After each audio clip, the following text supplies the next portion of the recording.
All right. I think we've got a good set of folks rolling in here. I hesitate only because I want to make sure everybody gets all of the information, but I am going to go ahead and get us started. So thank you to everyone for joining us for this webinar on understanding the federal government's investments in children and youth. I am joined by some colleagues that I want to make sure I get introduced to you right away. And so my name's Elizabeth Gaines. I'm the CEO and founder of Children's Funding Project, and joined by Alicia Wilson-Ahlstrom, the co-director of research capacity and colleague in fiscal mapping for, I don't know, 15, 20, I don't know how many years now.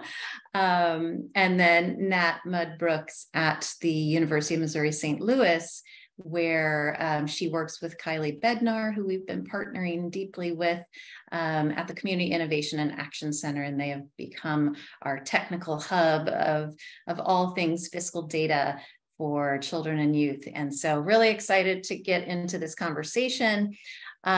Just so you understand who we are, we have been around about 5 years, and it's the culmination of a lifelong child advocacy career of mine. And you know, the things that we are doing are really, this webinar represents exactly the sweet spot we want to be in, which is helping make better sense of the flow of funding that either exists or could exist for children and youth in this country to get to better equitable opportunities for all young people from cradle to career. And so we do that in a number of ways. I won't go into all of the detail, but I will just say we have been very busy over these last couple of years, in particular, since the COVID pandemic hit, really helping people to answer these three questions. How much funding is there currently flowing into our systems to support our children and youth at sort of the status quo right now? That's this fiscal mapping work that you'll hear a little bit more about.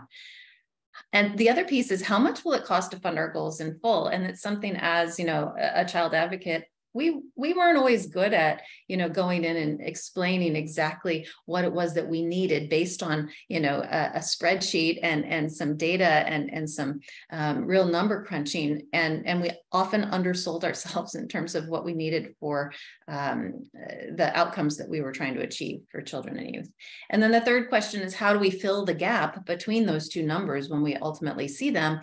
And how do we get creative about going out and securing new funding to support our goals? So in this webinar, we're really going to talk about one at the federal level, and we're going to talk about three at the federal level as well, because there are things that I think you'll find in this tool that we're going to share with you that could help you to fill some of those gaps ultimately.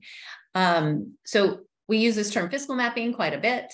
All that is really a way for us as child and youth advocates that care about the big picture for children and youth to understand who is investing how much and in what. And that's not really how budgets typically are presented, or at least not in a way that's helpful to those of us who want to know, the real details about what a funding stream can and can't be used for. So we do a lot of that state and local level. This tool we're going to share with you is a way to just go further faster with those state and local fiscal maps. Why do it? Whole host of reasons. The things that have been standing out to us lately, because we've been using this arrow slide. Some of you will have seen this for forever, right? Like, we just want to do these things. We want to make sure we understand our current investments, that we're aligning and coordinating, that we're looking for areas of new innovation. But particularly in 2023, we think it's important to have a baseline understanding of what we were spending pre-COVID. I mean, we just saw a huge federal stimulus piece that is really unprecedented. And so what were we spending then, so that we know what we need to be doing going forward? And then as we recover from the pandemic and we see the inequity so deeply, how do we deploy funds in a more equitable way? So that's a big piece of why we're doing this. And we think we're almost getting there. So Alicia and I both come from a place called the Forum for Youth Investment, worked under Karen Pittman. She really built these images around what it is we mean when we say cradle to career. Yes, the education pipeline, but also these other things that we want to make sure are in place for young people to be successful. That's what you're going to see in this map. The real way this plays out on the ground in communities, everybody's probably seen me share this slide before, but it's real. When you start to try to understand the web of funding streams that exist, it becomes very complex very quickly. And I know that I often end up in a room where people are talking acronyms about a particular funding stream, and I think, oh, why am I missing what they're saying? Well, Nat is going to tell you a little bit about just how you can start to understand that whole ecosystem, the whole enterprise that is the federal government, and how those funds flow. One of the things that's important to us is just starting to put names and tags next to the things that we want to pay for children and youth ultimately. And then how do those categorize? We've categorized them into these particular areas around enrichment, family services, and education, et cetera, because these are the things that over the course of our careers have come up over and over again as things that people want to pay for. The last thing I will say, and then I'm going to pass it to Alicia, is just that, you think about this notion of whether you're a backbone organization or a collective impact partnership or a children's cabinet or, name it, somebody who's doing an intermediary kind of a role in a community. Where do you go to look for funding streams that can support that kind of connective glue that's so important? So we tried our best, and I think we've got some more work still to do, honestly, on this one, to tag funding streams by, will they support these kinds of things? Are these the kinds of things that we could actually, pursue a funding stream and be able to support our data and technology systems, for instance? So those are the things that we're trying to do with this tool. It's, Alicia's baby, she's just releasing here, and I'm sure there's things that we're going to get information back from folks about what we should tweak, but I think it's a really amazing start. And so, Alicia, do you want to share with folks what's in the catalog? Yeah, sure. Thanks, Elizabeth. So again, we set out on creating this federal funding catalog, and what we want to do is really share some top takeaways that we're seeing in the early analysis as we kind of played around with this is a full set of data. So again, we have 286, and I would say in counting funding streams, there are kind of some small funding streams that come from various parts of the federal government that I think we're still kind of evaluating and putting in here. So you'll see some of that as well. But, these funding streams cut across and are administered by 12 federal agencies, and they really do cut across the gamut of the cradle to career sets of supports, everything from childcare and home visiting to healthcare access, prevention services, foster care, out of school time, workforce development, services for homeless youth, higher ed initiatives. So really cutting across all of those pieces of that pipeline that you saw. And so what I would say with that background, I want to introduce 4 takeaways from some early analyses of funds that the funds that we've been able to map. And so with this first takeaway is the one that probably jumps out to me most. So is this takeaway around children and youth ages 0 to 24, comprising a third of the US population, but only 3% of the 2022 spending was targeted to that age group. As we kind of looked around and played around with the data here, there are another set of takeaways that I'd also like to look at that stem from that. I want people to let that one sink in for a second, though. Yeah, go ahead. I mean, I just really that our young people are a third of the population, and 3% of our federal budget is being targeted at them. Okay. Mm-hmm. So a couple of things that may stem for that, if you look under that kind of big takeaway. Again, another early kind of quick analysis that we used is in 2022. Again, the federal government really spent more than $800 billion on health, behavioral health, and nutrition programs. And so they really account for more than 80% of kind of this total picture here. And so, that means that all the other things really account for about 20% of the rest of that, from education, federal education, funding streams, down to youth workforce and child safety kinds of endeavors. We obviously, in this particular endemic moment, can't not kind of lift up kind of some quick analyses around the COVID-19 pandemic. And I think the one thing that I'll point out here as a quick takeaway is that the federal government spent 213% more on children and youth ages 0 to 24, right at that 2021 year compared to pre-COVID spending. But from 21 to 22, we saw that spending drops back to pre-COVID levels across the board. And you see some of those decreases, in some core areas, 67% decrease in early care and education from that peak, 88% in K-12 education, and then also a 67% decrease in higher ed spending, although we know that many of those dollars are still kind of winding their way through being obligated and expended at the state and local levels, that fiscal cliff is coming back to kind of that pre-pandemic set of levels when you look across. And then the last thing I'll lift up is that funding for youth employment and child safety and welfare. You'll see those lines that are almost look like they're just kind of a thick part of that the bottom part of that axis, but that's just kind of the flat investment in the areas, particularly on child safety and welfare and youth employment. And again, those represent just really a fraction of kind of what we see as kind of the total set of federal investments for this age group.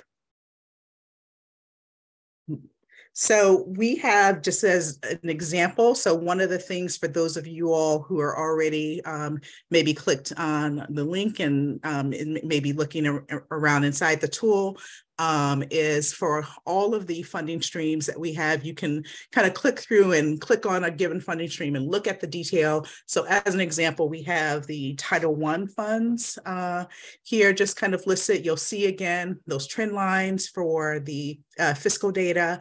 You'll also see kind of summarized, succinctly kind of information that's descriptive information about the fund itself. And you'll see again those categories. And again, really the key thing that we try to do in taking this from the source data from usspending.gov, which catalogs every single dollar that's obligated across all of the federal budget. We really try to curate those that apply to children and youth services and programs. And you'll see, again, some of the tagging and categorization that we did that really align and speak to the ways in which we kind of collectively in the allied youth fields talk about what kids consistently need. So we try to parallel and align it to the language that is already kind of in the waterworks about how we think and talk about what kids just need to have happen for them on a day-to-day basis. And before we all go, Alicia, to with picket signs to the Capitol building, I do want to say that 3% number, to be fair about it, there are things that we are tracking in this tool that are things that children and youth can also benefit from in addition to the rest of the population. But what we talk about with that 3% are the things where our federal government said, yes, we see children and youth as a priority. Here's a thing that we want to support for them. So there are funds in the map that you can find that young people have access to because they're in a family or because they're, at a certain income level. But when we're talking about the 3%, it's just focused on those funds that are explicitly for children and youth. So just wanted to put that in there. Yeah, and then I think one other thing to note that I think is an important thing to note is what's not in here currently. So it is helpful to note two big investments that are not included in this database at this date. We didn't include federal student loans and we didn't include child tax credits. Obviously, we recognize these as really significant investments. but both involve kind of funding mechanisms that were slightly different than the purposes of this tool, around being a central database of kind of grants, discretionary grants, formula grants, other kinds of mechanisms that are very similar to that. So we'll do some thinking about the possibility and the best way to really incorporate those kinds of things in future iterations, but just want to note that as well. Great. So I think we're going to turn to Nat to share some of that, like what we all need to know about how the federal government works, because there's a lot to know. So Nat, please. Yeah, well, thank you, Elizabeth, and thank you, Alicia. So I'll give an intro of this tracking the flow of federal funding tool, and then we'll get into an example again with Title I. And so this tool is supplemental to the tool that Alicia outlined, and this is just to help us visualize and understand the partnerships between the federal government, state government, and localities, and how that money is ending up in communities. And it works like a flow chart. So this is our guide. And then on the next slide, we'll get into the flow chart part of it. But it just helps us to understand what the various pathways and channels that the money is taking before ending up in communities. And so with this funnel you see at the top, we're starting with the federal government. So this is going to be things like the Department of Education, Health and Human Services, Department of Labor, that sort of thing. This is where the money is originating. Below that, we have our administrations, offices, bureaus, tribal offices, and they're just another step in this process that helps further appropriate that money before funding programs. And then the blue level are state level and tribal government. We wanted to make those separate, but wanted to show that they're on the same level since they have their own operations at that level. And then lastly, we have our institutions. So things like schools, libraries, colleges and universities, local governments, and they're going to be responsible for administering the programs that we're going to be looking at. And then the final part of the funnel are going to be our funding streams. And this corresponds with what's on the left of the three boxes. And we wanted to highlight three different types of funding streams. So we have our general funding streams, which are available to any states and localities. Our tribal funding streams are available to tribal governments, tribal organizations, and any off-reservation tribal entities. And when we look at the example, you'll notice that a lot of funds are duplicative of the general funds. So we just wanted to make that distinction that while tribal funds can be their own individual entity that no other organizations or groups have access to, there are a lot of funding streams where there's a lot of overlap there as well. And then lastly, we have our COVID relief funding streams, and that will be any of the money that came out of CARES, out of ARPA, or out of the Supplemental Appropriations Acts. And so we're going to take a little look at an example here and highlight Title I, like Alicia outlined, and just to get some practice with the tool and start to understand the route that the money takes before funding a program such as Title I. And so to the left, there's a key, and it's a modification of the funnel just so we can understand what the different levels are and identify what the different colors mean. So say you wanted to figure out what Title I, what that funding stream interacts with on the way to schools. So you would start with the department. So it starts at the U.S. Department of Education, and then it goes through the Office of Elementary and Secondary Education, who is primarily responsible for divvying up funds for K through 12 education. And then from there, it goes to our state education agencies or to tribal governments. And again, you can see that those are at the same level there. And then our final stop is our institutions. So in this case, it's going to be schools before the program is administered at that level. So what you can use this tool for is just to better understand the federal landscape. And if you remember that slide a few back with all the crazy lines on it, it's complicated. It's really hard to understand the funding ecosystem. And so our hope is that you folks can use this to empower and better navigate the complexities of this funding system and just identify opportunities for collaboration and advocacy and build consensus to make informed and better decisions that support the well-being and development of children and youth. Great.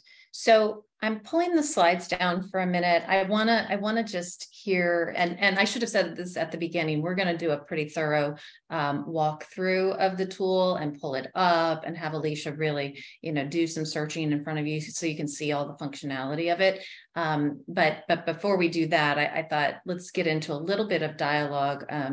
Alicia and Nat, I'm curious from each of you, as you built these tools, what were some of those things that you just went, wow, who knew? Or like, what were those aha moments that you had as you were building it? Maybe Nat, we'll start with you.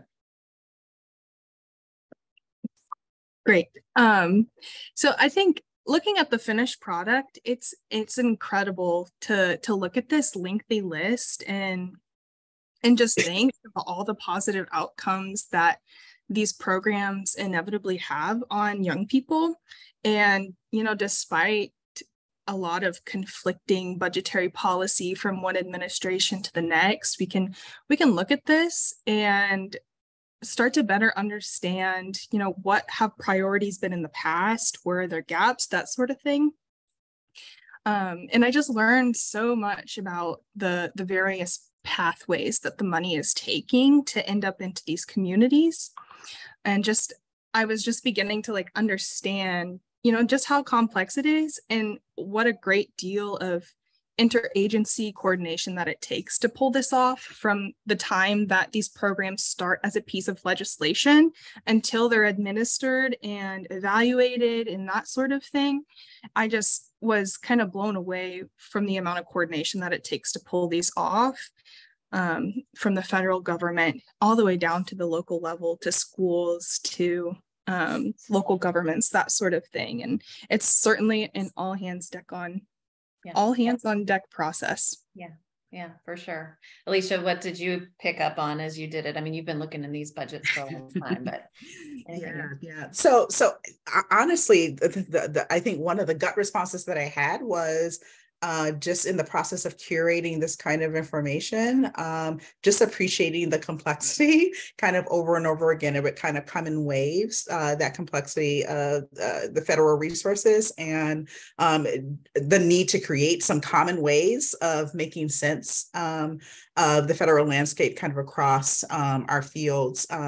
It seems like a really simple thing, but I also think that a consistent, simplified way of tagging and organizing this kind of information, using common terminology, using the terminology in the way that we kind of in our natural everyday way think about it for children and youth is really critical and really consistent with kind of how all this needs to happen in the lives of young people. So I think that was one thing. And then the second thing that I would say is just the potential of the tool to be used for many multiple purposes. I think that we started out just like many folks start out with the project thinking about it in a variety of different ways, but we kept uncovering different ways that it could be really useful. And I think you might have at some point used kind of game changing.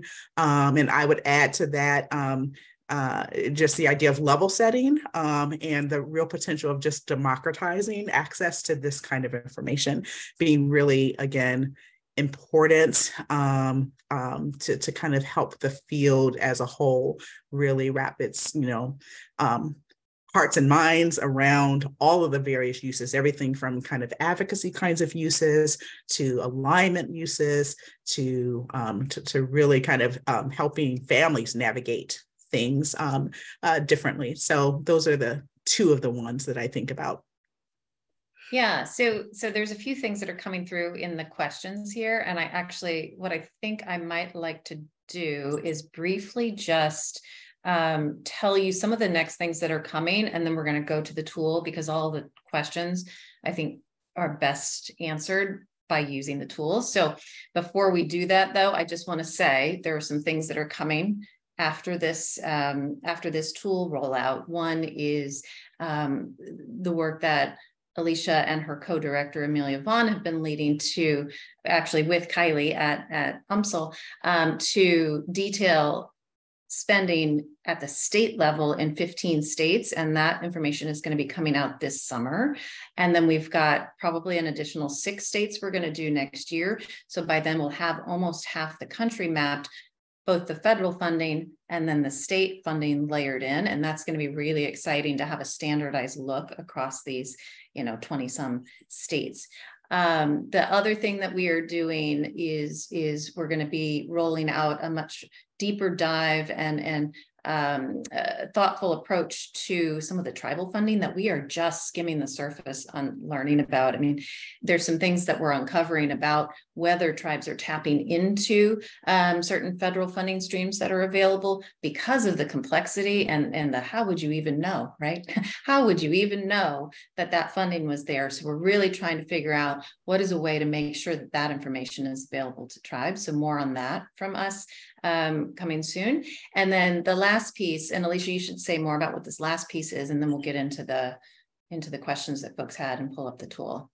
Yeah, so the last piece is really a piece around adding some search and filtering functions to kind of get down to the individual state level. I think I saw a flash in the chat of someone that kind of asking a question around states. So the information exists from USA spending to get down to from the congressional appropriation to how it lands in states and communities across each of these individual funding streams. So we actually are going to tackle as our summer project, adding in that functionality so that one of the filters that you have is actually, oh, I'm from Nebraska, what, actually lands in Nebraska across these federal funding streams by fiscal year. So that is a coming soon, under construction kind of layer of this as well, that we hope to roll out by the end of the summer and early fall.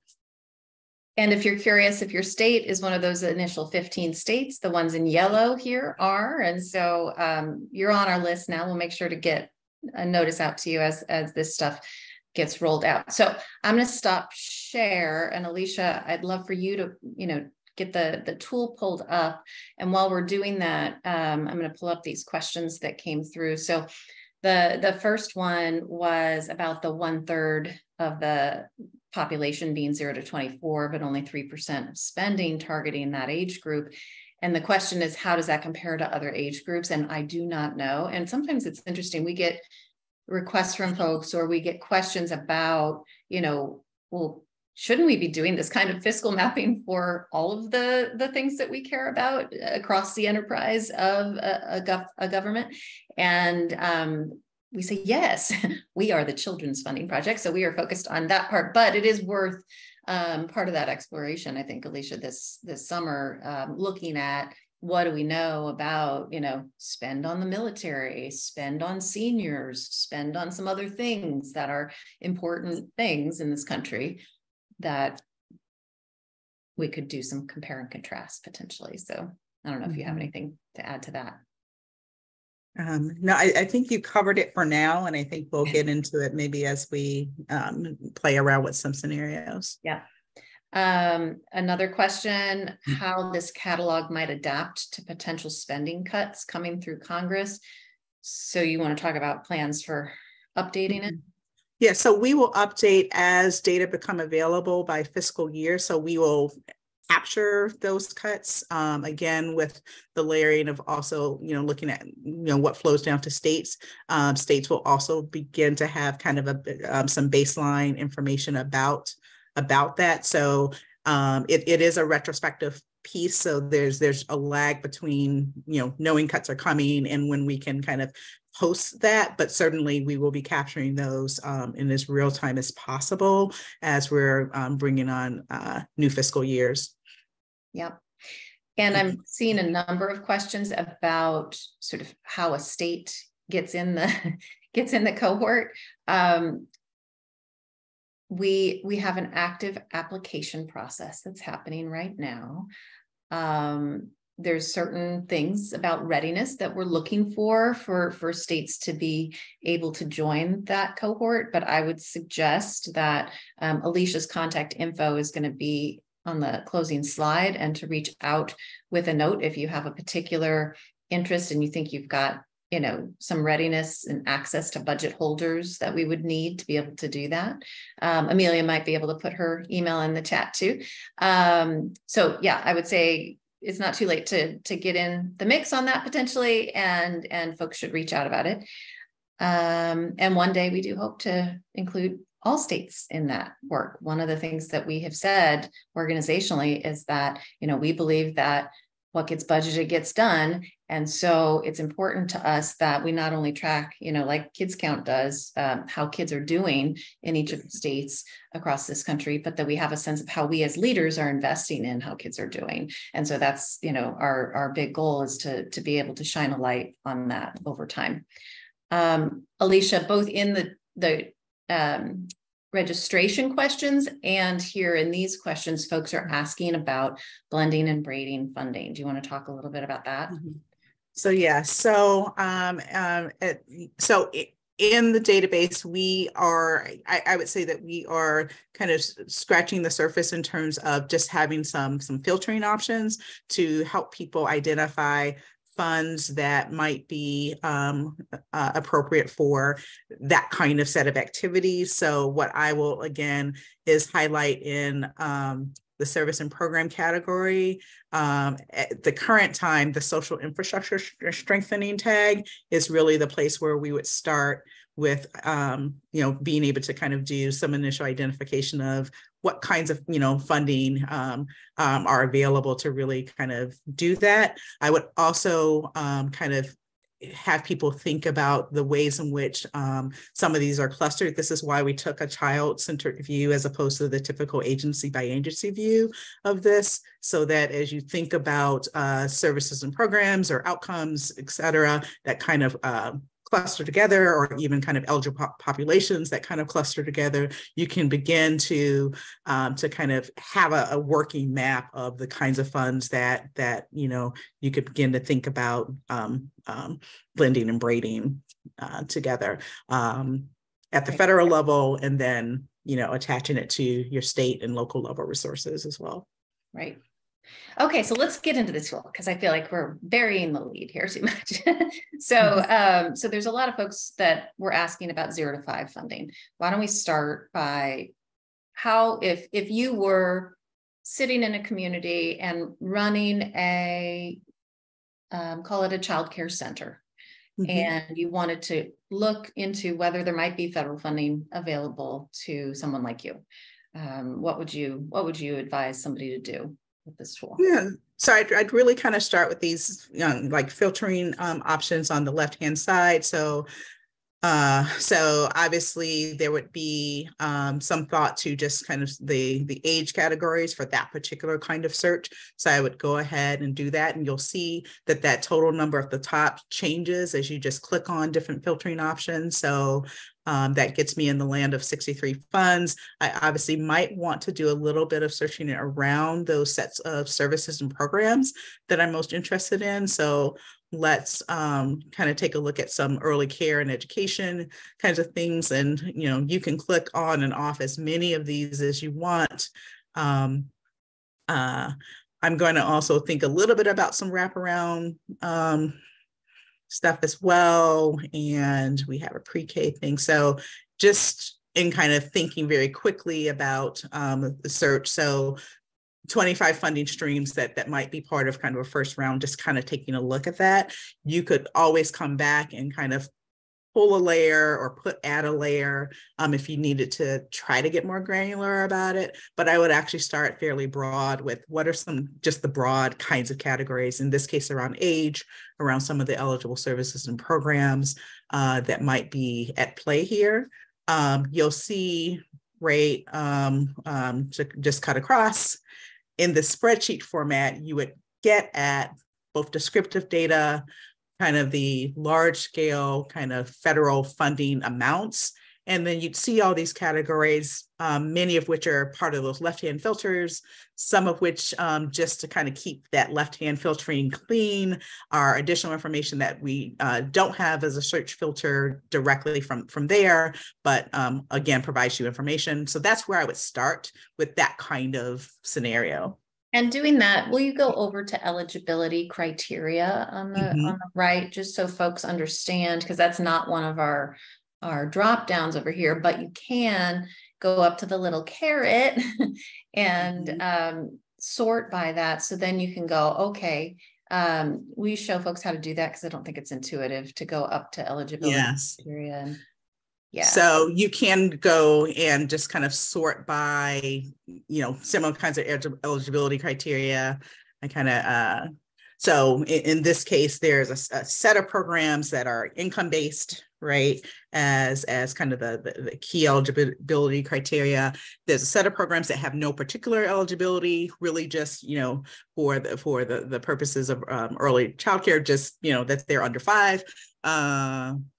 We even have some things that might not immediately pop out around some justice involved funds that could be used. Going down is slow at that. You'll see again some of those eligibility criteria around tribal affiliations for Native Americans and Indigenous folk as well, et cetera. So there are a couple ways that you can kind of get a sorted list and begin to kind of look at clusters of funds that are of interest. So somebody asked about CCDF. Do you want to go up to funding stream name on the far left top and show how you would search for a particular funding stream, just so that folks know how to do that? Yes. So, and what was the funding stream again? Child Care Development Block Grant. Oh, got it. Yeah.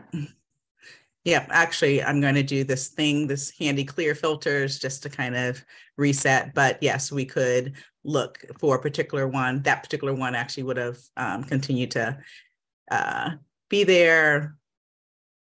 And you can start typing it into it. Yes, you can start typing it in as well. So yeah. So again, so you can just look for a particular funding stream while we're here. Any given funding stream, whether it's one funding stream or a whole series, you can click on one individual one and you'll see this box. I'll do it again. This green box go to blue, which allows you to click through and see some of that detail that we looked at before. I'm going to return to the main page. So let's take another kind of scenario. Say you were in one of these backbone or intermediary organizations in a community that was working cradle to career, and you felt like your community was investing too much in sort of deep end intervention. And then you also wanted to do some things around data collection. What are some of the ways that you would use the tool to do something like that? Right. So again, one of the features or set of filters that you see is kind of these 4 basic intervention categories that I think most of the folks on the call kind of inherently get, from basic services that really support a set of basic needs to intervention, higher end intervention kinds of services, prevention-based approaches, and positive youth development are kind of the 4 categories we talked about. So you talked about wanting to really take a look at things that supported kind of prevention and maybe positive youth development kinds of approaches. Yeah. So you could certainly do that.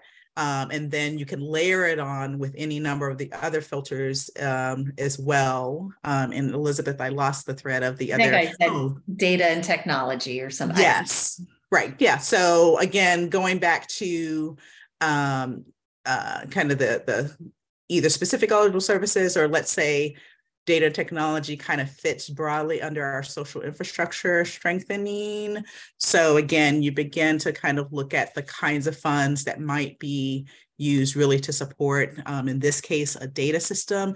Obviously, there's a little bit of devil's in the detail. So I might want to not just look at this, or I might have done a search for specific eligible services and programs and look at data specifically to see which kinds of tax we have. But I would say, as you said before, Elizabeth, that social infrastructure strengthening thing is the one that we're still most actively playing around with, and continue to do kind of the deepest dive to see where we find evidence and just kind of the way in which that particular funding stream, the language around that funding stream can really support any number of those kind of social infrastructure strengthening activities.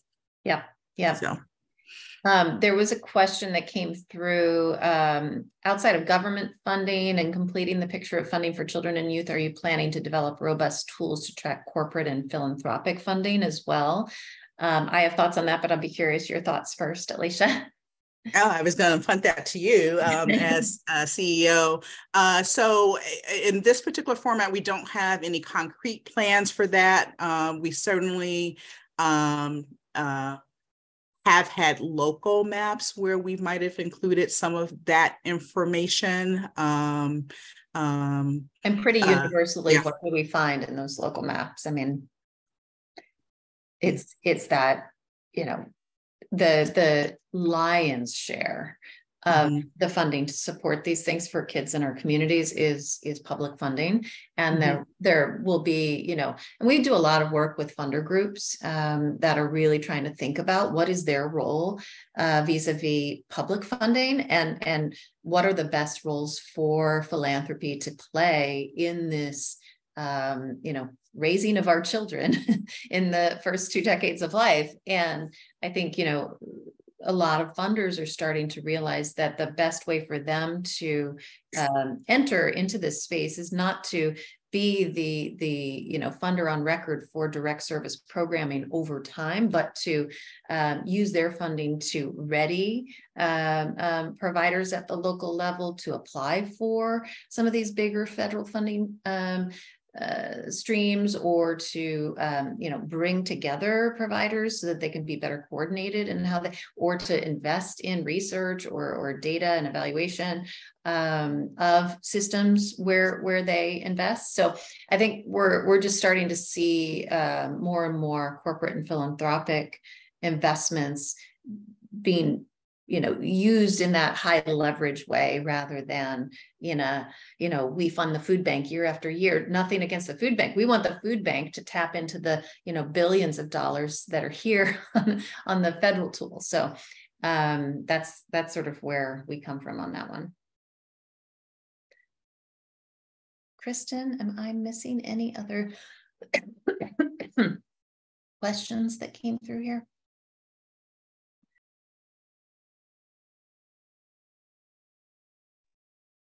I see lots of questions about the state thing. And to Lacey's questions, so that your state database will include federal funding to states, yes, and it'll include then layering in state general fund resources going to kids. Let's see. Okay, it looks like we got everything. I'm checking the time. We were trying to go to 3:45. We did amazing. It's staying on time. Let's see if I don't think I have another slide to show, but I will, we'll hang out here for a minute.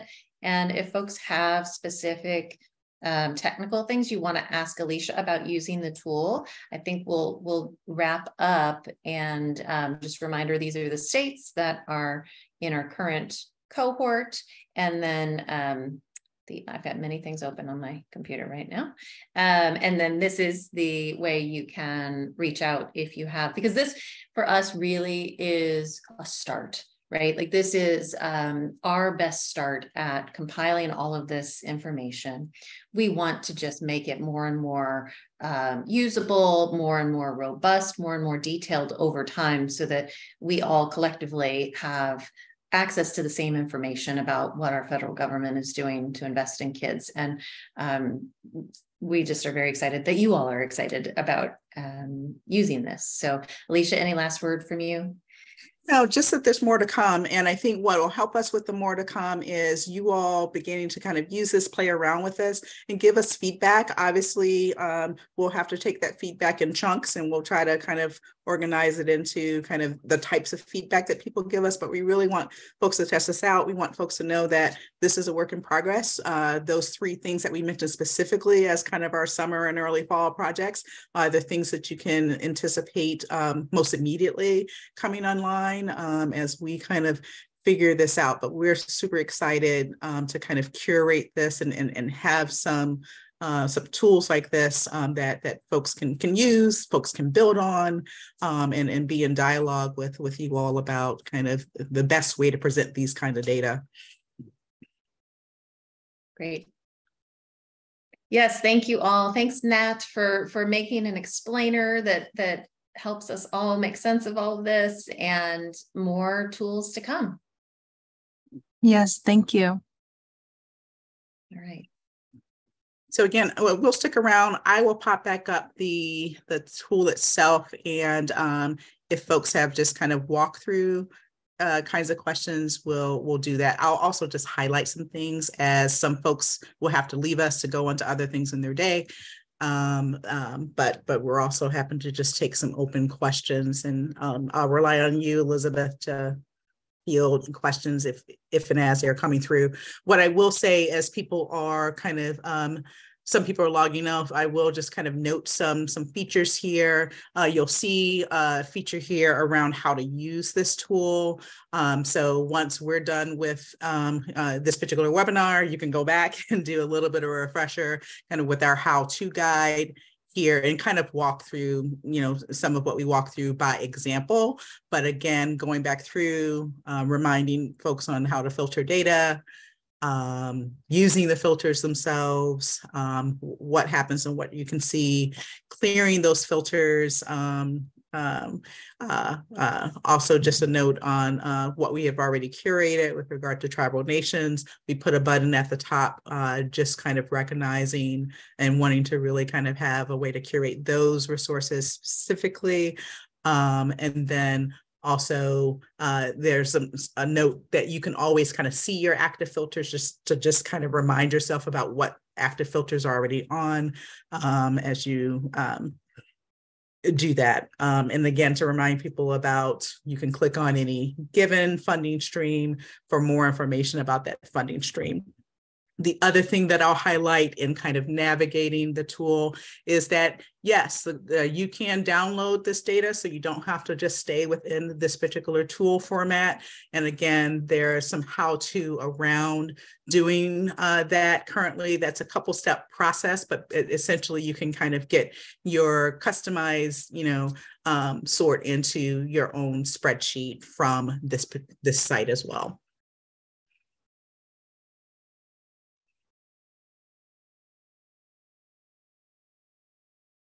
Any questions that you see? There was someone who asked about infant and maternal health. Maybe pull something up with that. Yeah, so let's so yeah, my inclination would be to kind of look at that as a specific set of eligible services. Maybe starting here, there's so some wraparound. So again, what gets pulled up are kind of 7 funding streams. Certainly there's some other things that you might pull up around here, around prenatal, perhaps that might be worth looking at to see if that also gives you a little bit different thing. I didn't mean to click on mentoring there, although mentoring is important.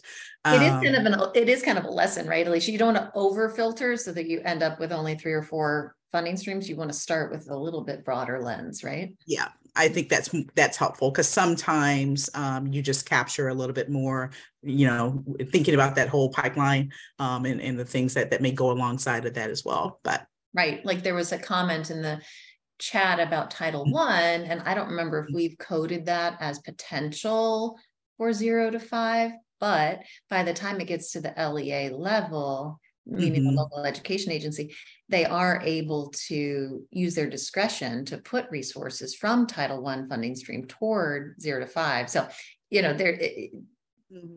just because we code it as something right, doesn't mean that's the law, right? So don't sort of yeah. We're playing around with some of that too. So we started from kind of the broad policy intent of most of these funds. We are trying to capture and refine, which is why in this particular case, all the cases actually, we also put specific ages that are named as part of that particular funding description. And we're also we'll continue over the summer doing some deeper dives, because to that point, sometimes inflexibilities or buried a little bit deeper, you can actually find some uses that might not pop out on first glance. And it makes oh, go ahead. I was just going to say, and Amelia always says that fiscal mapping is an art, not a science. So there's room for nuance in it. That's right. And again, to remind folks that you can click and go directly to sam.gov, and you can look to your heart's content around any range of detail that are descriptive around uses of this assistance, et cetera. So if you need and want information beyond the thumbnail that we provide here.